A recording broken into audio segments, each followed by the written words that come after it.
Probability में section point 3 में हम लोग एक्सरसाइज के अंदर 5 क्वेश्चन को करने जा रहे हैं। देखो 5 क्वेश्चन में क्या कह रहा है, a fair coin marked one on one face. एक क्वाइन है, क्वाइन में बच्चे क्या होता है, हेड या टेल ही होता है।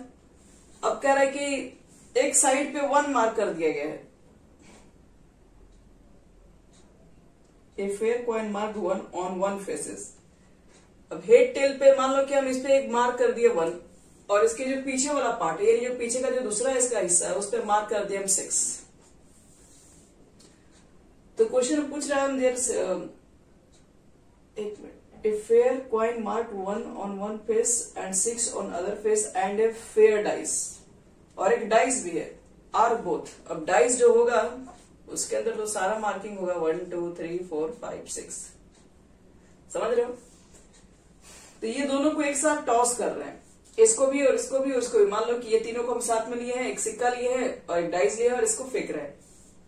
तो पूछ रहा है कि find the probability that the sum of number turns 3।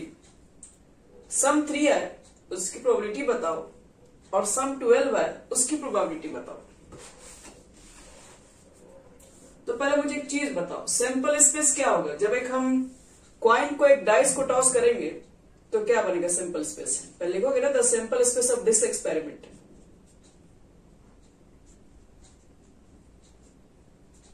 क्या होगा बच्चे लोग बोलो, इसका सैंपल स्पेस कितना हो जाएगा।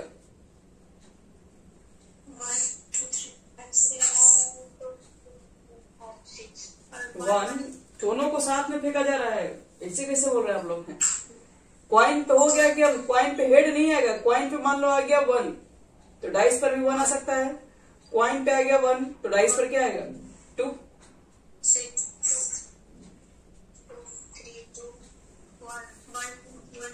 हो सकता है क्वाइन पर 6 आ गया हो, डाई पर 1 आ गया हो। क्वाइन पे 6 डाई पे 2, क्वाइन पे 6 डाई पे 3, क्वाइन पे 6 डाई पे 4 5 6, इतना हो सकता है ना। चलो अब आपको क्या पूछ रहा है क्वेश्चन में, इवेंट कैसा लेना है। सम कितना चाहिए 3, सम जो चाहिए वो 3 होना चाहिए। तो बताओ क्या क्या लेंगे 3 हो जाए, किसको किसको ऐड करें। 1 2 बस एक ही है ना। तो इसका मतलब है कि इसकी जो प्रोबेबिलिटी निकालेंगे तो कितना हो जाएगा, ये तो एक ही नंबर है। तो 1 बटे में 1 2 3 4 5 6 7 8 9 10 11 12, तो 1/12।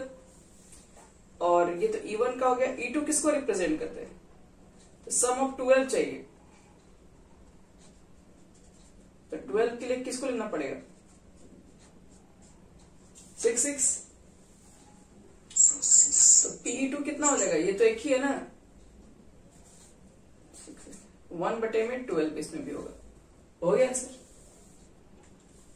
आगे सबको समझ में। 3 लाने के लिए क्या करेंगे हम लोग, 3 इसमें से जोड़ेंगे तो कोई एक ही आएगा, तो इसलिए 1 बटे में 12 हो जाएगा। और 12 आने का लिए निकालोगे तो ये ही एक निकलेगा सिर्फ। समझ में आ गया यहां तक।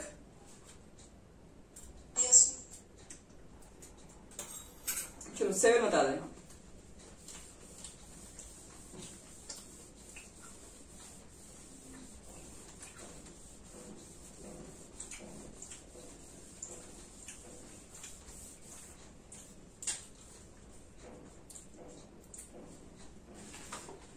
देखो 7 में क्या कह रहा है क्वेश्चन में, a fair coin is tossed 4 times. एक फेयर क्वाइन को 4 बार टॉस करना। पहले सिंपल स्पेस लिख लेते हैं, 4 बार टॉस करना बच्चे लोग ध्यान रहे। क्या हो सकता है, 4 हेड या 3 हेड 1 टेल, या फिर ये टेल लास्ट में है, ये टेल थर्ड में आ सकता है, ये टेल आपका सेकंड में आ सकता है, और ये टेल हमारा फर्स्ट में भी आ सकता है। पहले तो ये हो जाएगा। फिर क्या कर सकते हैं इसमें, अब 2 हेड 2 टेल, 2 हेड 2 टेल, ऐसे हो सकता है। ये पीछे भी हो सकता है TTHH, ये ऐसे भी हो सकता है HTHT, ये ऐसे भी हो सकता है THTH, ये ऐसे भी हो सकता है HTTH THT। ये हो गया 2 कंडीशन वाला केसेस। अब एक हेड 3 टेल, ये है कि एक है 3 टेल का एक लास्ट में सॉरी फर्स्ट में आया है, इसको हम लोग सेकंड में भी कर सकते हैं, इसको हम थर्ड पर भी कर सकते हैं और हम लोग इसको लास्ट में भी कर सकते हैं, और फाइनली लास्ट में जिसमें एक भी हेड ना हो। यही बनाते हैं ना। टोटल कितना केस इसमें है, काउंट कर लो। टोटल आएगा तुम्हारा 16 केसेस। मैम कौन सा क्वेश्चन नंबर है? 7।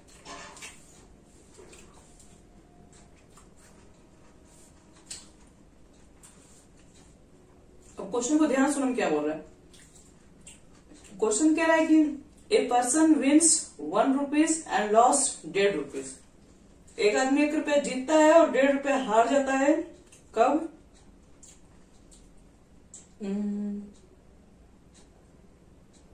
For each tail that turns up. Tails होता है तो हारता है। ये फिगर देखो तो क्या लिखा है, थोड़ा क्वेश्चन पढ़िए तो आप लोग। कोई डाउट लग रहा है क्वेश्चन में?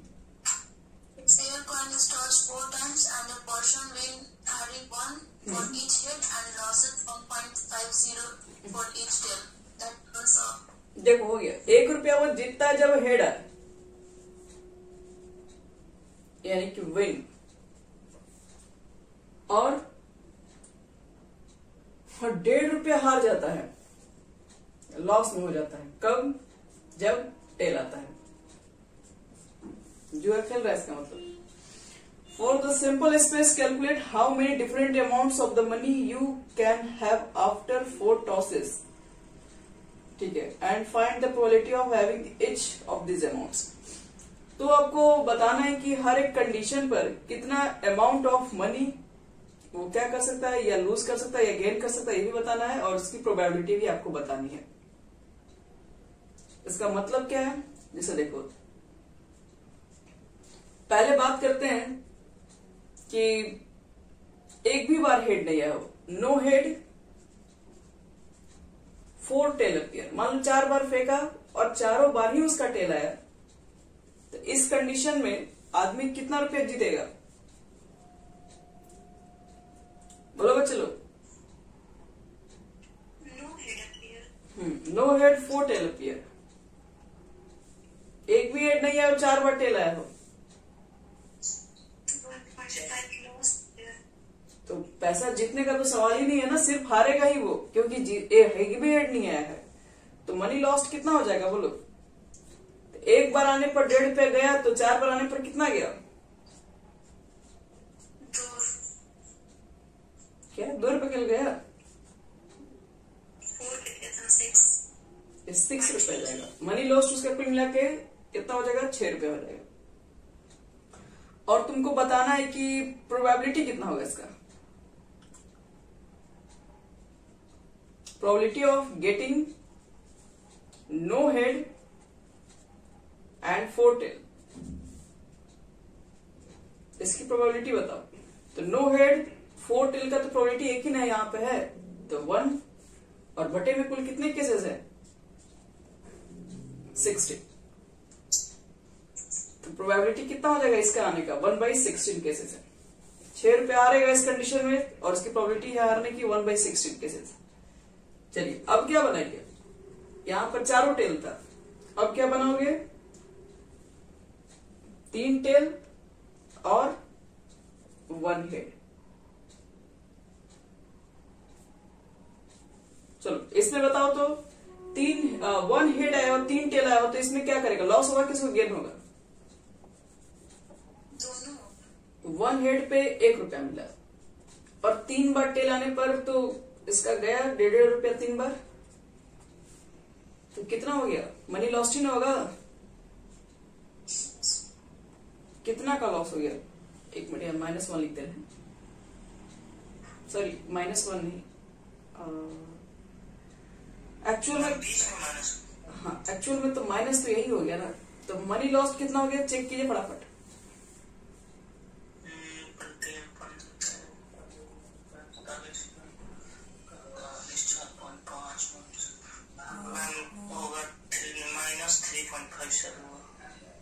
कितना? एक्चुअल में ना माइनस तो खैर लिखते ही नहीं है, पैसा में माइनस क्या लिखना है? मनी लॉस लिख ही रहे ना, कितना लॉस हुआ? जोड़ना है कि माइनस करना है 1 में से? माइनस तो करना ही है, मनी लॉस बताइए। अब क्या बताएंगे, मेरे पास माइनस 10 रुपया बचा है, इसका कोई मतलब थोड़ी ना है। मनी 3.5 बस इतना बोलते हैं हम लोग के। 4 में से सॉरी 3 बार लाओगे, पहले तो 4 मतलब मान के चलो 6 रुपया था, अगर कायदे से 4 आगे रहता है, जिसमें से तुमको कितना निकल गया? 1 निकल ही गया, तो 3 ही बार आया, तो यानी कि 4.5 आया होगा। और 4.5 में से तुम्हारे पास इतना हारे हो, लेकिन उसमें 1 रुपया जीते भी तो हो, तो -1 कर देंगे ना, कितना आएगा? 3.5 आ जाएगा। कितना ही ना होगा, 3.5 है। तो प्रोबेबिलिटी इसका कितना होगा? 1 हेड और 3 टेल आने का प्रोबेबिलिटी कितना हो जाएगा? 1 हेड, देखो 1 head 3 tail, 1 head 3 tail, 1 head 3 tail, ऐसा 3 ही कंडीशन।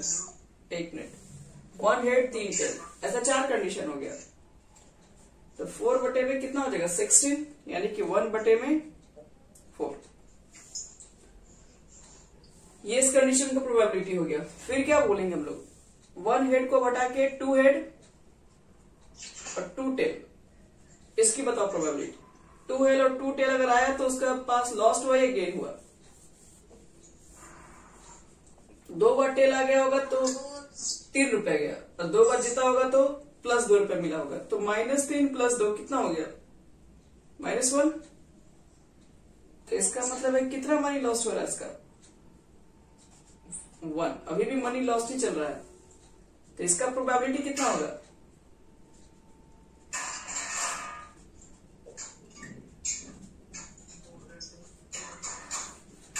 दो हेड 2 टेल वाला 6 केसेस होता है, 6 बटे में कितना? 16। आप लोग पहले अच्छे से याद कर लीजिए, इस चारों हेड वाला एक कंडीशन होता है, 3 हेड और 1 टेल का 4 कंडीशन, और 2 हेड 2 टेल का 6 कंडीशन होता है। ये हो गया हमारा तीसरा कंडीशन। अब चौथा कंडीशन क्या बनाओगे? 3 हेड है 1 टेल है, 3 हेड एंड 1 टेल, क्या होगा इसमें? मनी लॉस होगा कि गेन होगा? कितना? 3 रुपया मिला और 1.5 रुपया गया, 1.5 रुपया बचेगा। और इसकी प्रोबेबिलिटी कितनी होगी? 3 बार हेड 1 बार टेल आने की प्रोबेबिलिटी कितनी होती है?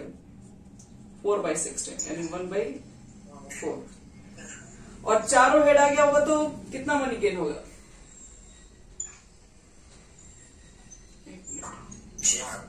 एक बार चारों हेड आ गया होगा तो सिर्फ गेन ही होगा, 4 रुपया गेन होगा उसको, तो 1/16। सही समझ में आ गया ये पूरा? चलो और इस पर क्वेश्चन बता रहे हैं, ये हो गया हमारा कंप्लीट। ये लाइकली क्या होता है? एक जैसा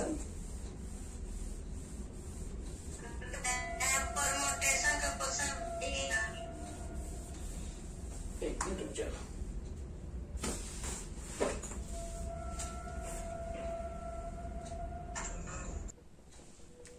यहां देखो क्वेश्चन नंबर 10। क्वेश्चन नंबर 10 में क्या कह रहा है कि आपके पास एक लेटर है जिसका नाम है एसेसिनेशन।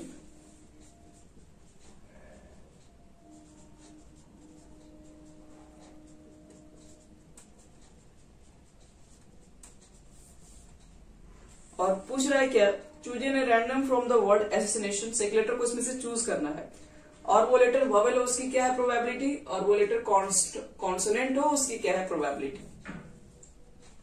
यानी एक बार वोवेल चाहिए और सेकेंड टाइम चाहिए कॉन्सोनेंट।